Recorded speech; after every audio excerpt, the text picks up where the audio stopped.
Disclaimer. This video is only made for educational purposes, and it includes some stuff you might don't want to hear about.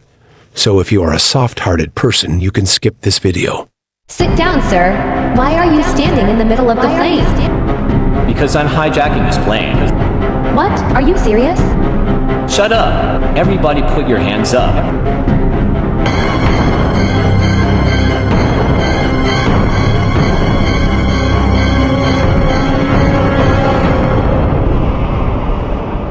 Hey there everyone, this is Mr. Uncanny.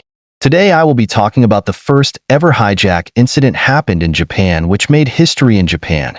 On March 31st, 1970, a Japan Airlines Flight 351 was scheduled passenger flight from Tokyo Haneda Airport to Fukuoka Airport. It was a short flight.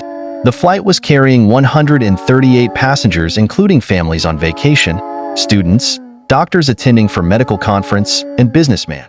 The flight had some notable passengers such as the future Roman Catholic Archbishop and Cardinal Stephen Fumio Hameo was one of the passengers on the flight. Another passenger was Shigeki Hinohara, who was one of the world's longest-serving physicians and educators.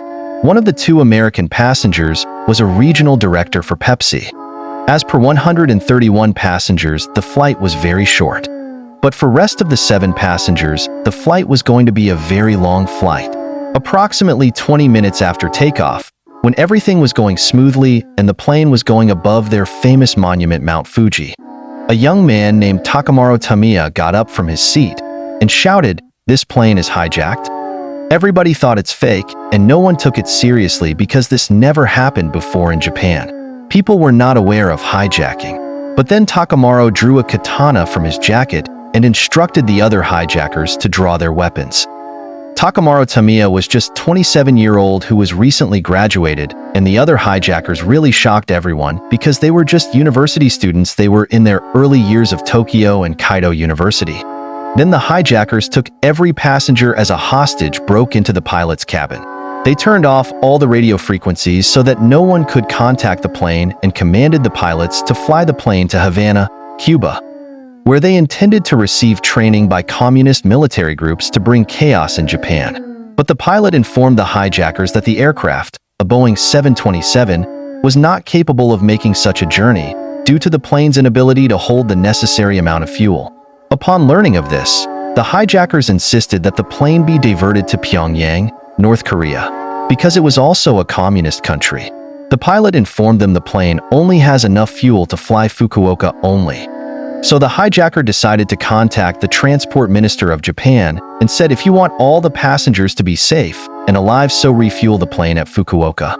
The transport minister demanded for release of 23 hostages at the Fukuoka airport, and the hijackers agreed to it. After stopping to refuel in Fukuoka, the pilots were given a map of the Korean peninsula, as pilots were not aware of the route of North Korea. After refueling, the hijacker then commanded to fly the plane to North Korea, and the pilot had no other option than listening to him. He started following the given map for North Korea.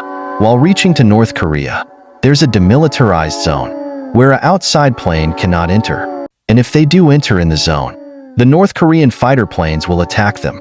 The hijacker forced the pilot to fly over that zone and take the risk. The North Korea got aware of it, and the North Korean fighter planes started attacking the passenger plane. But after realizing that the passenger plane, if harmless, the North Korean fighter planes stopped shooting on them. The Flight 351 Japan Airlines and started looking for an airport to land, but pilot was not able to find it as per the map. After a lot of map research, the pilot then found a hidden note on the map, which instructed the pilots to tune their radios to a specific frequency. The air traffic controllers, who were aware of the situation, intentionally gave the pilots incorrect directions in an effort to have them land at Gimpo Airport in Seoul, South Korea, where they had disguised the airport as being North Korean and attempted to trick the hijackers.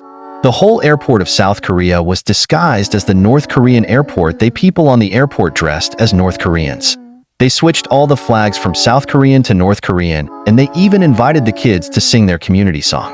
After the plane landed at South Korea, one officer welcomed them by announcing, and he went to the plane, told them he's aware of their mission, and asked to come with them in a vanity van.